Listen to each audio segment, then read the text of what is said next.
మేషరాశి వాళ్లకు ఈ వారం కార్యక్రమాల్లో మంచి అనుకూలత ఏర్పడుతుంది. మరింత కష్టపడినట్లయితే మీరు అనుకునేటటువంటి స్థాయికి కూడా చేరుకునే అవకాశాలు ఉంటాయి. అలాగే ప్రతి విషయంలో కూడా ఓర్పుతో సహనంతో వ్యవహరిస్తూ మీ ప్రయోజనాలను కాపాడుకునేటటువంటి ప్రయత్నం చేస్తుండండి. కొన్ని సందర్భాలలో పరిస్థితులు అనుకూలించక మీ అవకాశాలు కూడా చేజారిపోయే సూచనలు కూడా ఉంటాయి. అయినప్పటికీ కూడా నిరుత్సాహపడకూడదు. అంతా మన మంచికే అనుకునేటటువంటి భావనలతో కనుక మరింత కష్టపడినట్లయితే అనుకునేటటువంటి ప్రయోజనాలు కూడా పొందగలుగుతారు.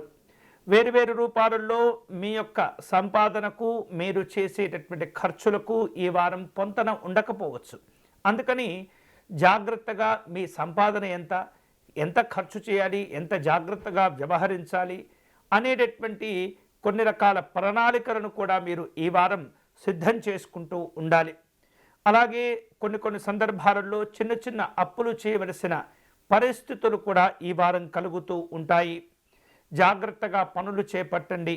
వాటి వలన ఎంతో కొంత ఉపయోగం ఉండేటటువంటి పనులు మీరు స్వీకరించే పనులు చేస్తూ ఉండాలి. వేరువేరు రూపాలలో కొన్ని రకాల తప్పిదాలు కూడా జరుగుతూ ఉంటాయి. వాటికి కృంగిపోకూడదు, భయపడిపోకూడదు. వాటి నుండి బయటపడేటటువంటి ప్రయత్నం కూడా చేస్తూ ఉండాలి. కుటుంబ పరంగా చూస్తే వ్యక్తుల మధ్య చిన్న అభిప్రాయ భేదాలు కలిగే సూచనలు కనిపిస్తున్నాయి. జాగ్రత్తగా వాటిని అధిగమించే ప్రయత్నం చేస్తుండాలి.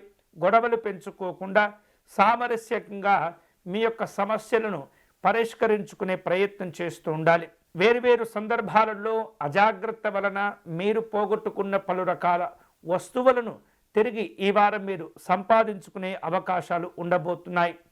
పిల్లలు తమ చదువుల విషయంలో చక్కగా శ్రద్ధను చూపిస్తూ ఉండాలి. మంచి ఫలితాలు కూడా పొందే అవకాశాలు ఉన్నాయి. ఆర్థికపరమైనటువంటి అంశాల్లో జాగ్రత్తగా వ్యవహరిస్తూ ఉండాలి. ఉద్యోగస్తులకు ఈ వారం పని భారాలు పెరుగుతూ ఉంటాయి. విశ్రాంతి లోపాలు కనిపిస్తున్నాయి. ఆశావహ దృక్పథంతో వ్యవహరిస్తూ ఉండండి. మంచి అవకాశాలను అందిపుచ్చుకునేంత వరకు కూడా కష్టపడుతూ ఉండండి. వివాదాలకు దూరంగా ఉండండి. ఆత్మీయులను కలుసుకుంటారు. మంచి సంభాషణలు, సమాలోచనలు జరిపే సూచనలు కనిపిస్తున్నాయి.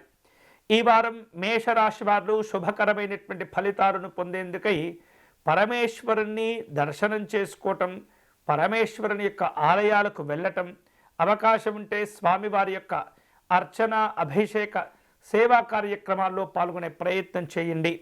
అలాగే స్వామివారికి పళ్ళరసాలతో అభిషేకం నిర్వహించే ప్రయత్నం చేయండి.